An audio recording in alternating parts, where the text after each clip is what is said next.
This week's Melbourne Catholic podcast is with Dr. Austen Ivereigh. He's all the way from Oxford and he's the guru on Pope Francis, wrote his biography and he's about to bring out a new book. Austen, welcome to beautiful Melbourne. Thank you. Good to be here, Shane. Well, I know your Newman lectures were very successful, but let's just chat about what's coming up in this podcast. We're going to talk about your biography. We're going to talk about your new book, Wounded Shepherd. Tell us a little bit about the Pope Francis that probably not too many people know, back in Argentina, boss of the Jesuits and then all the way to being Pope. Well, the story, we were talking, Shane, about the fact that he was a captivating leader of the Jesuits, hugely popular, but very threatening to some people as well. So it was a difficult period.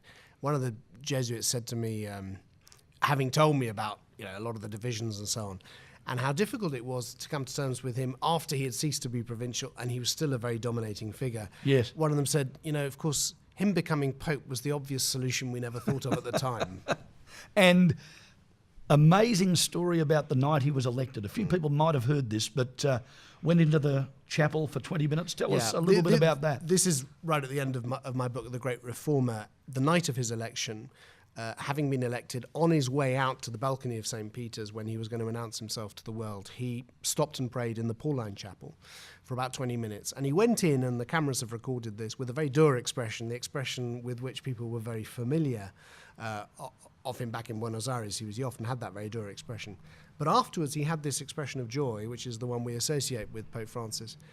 Now, many people have commented to him, particularly the Argentine bishops who knew him, and they said, "You've changed. What happened to you, Jorge?"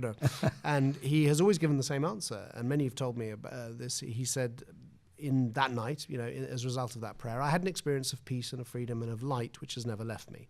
And he's, I think, always had that confidence that the Holy Spirit's with him as a result of that. And you've had the marvellous experience of meeting him.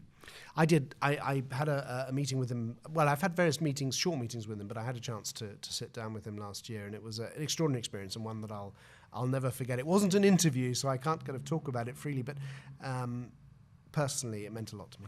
You're bringing out a new book at the end of the year, Wounded Shepherd, Pope Francis trying to convert the Catholic Church, and you've written it amidst really a very tough time. That must have been a very big challenge. Well, I've said to friends that writing this book has been a bit like running after a train.